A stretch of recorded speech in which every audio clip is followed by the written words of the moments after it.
Okay, so Brian is going to talk to us about crowdfunding.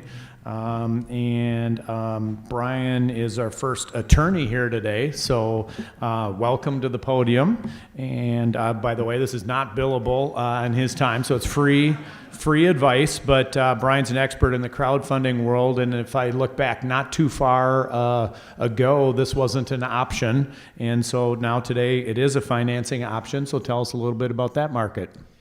Thank you. Yeah, so my name's Brian Edstrom. I work for a firm called Avisen Legal here in downtown Minneapolis. And as far as crowdfunding goes, there's really two types of crowdfunding that you might hear about: rewards crowdfunding and securities crowdfunding.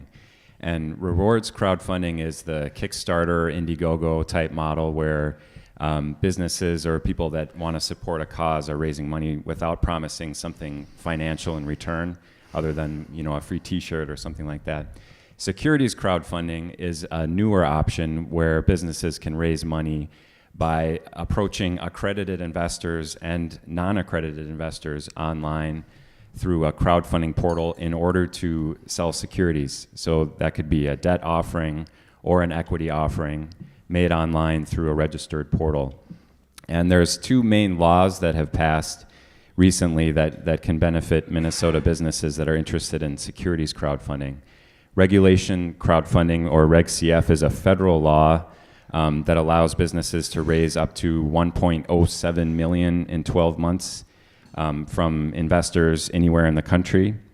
And Minvest is a state law that you may have heard about that allows Minnesota-based companies to raise up to $2 million in 12 months, so long as that's raised from Minnesota residents only. So since those laws have passed, it's been a couple years now. In Minnesota, I think there have been about 13 Minvest offerings, about half of which have been successful. And the way securities crowdfunding works is you set both a minimum target and a maximum target of how much you want to raise. And the minimum target is sort of the minimum viable number you need to do the project that you're raising money for. And until you hit that minimum, all investors' funds are held in an escrow account.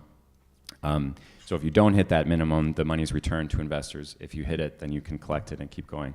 So about half of the 13 Minvest deals have closed so far. And the one tip I would say about crowdfunding is keep in mind that the most successful crowdfunding offerings are where the business brings its own crowd. So it's unlikely that you can just post something online and expect people to stumble on it and invest in it. More likely, if you can engage with a community that might be interested in supporting your business first, and then engage in a crowdfunding offering and try to drive folks to that offering on the portal, that's the best way to do it. So thank you. Great. And Avisen's a new firm? Yes, Avisen. We just had our 1 year anniversary this past weekend. There's 7 or 8 attorneys now, including one of counsel. And we're very excited to be working with entrepreneurs and businesses of all sizes. So Great. Thank you. Thank you.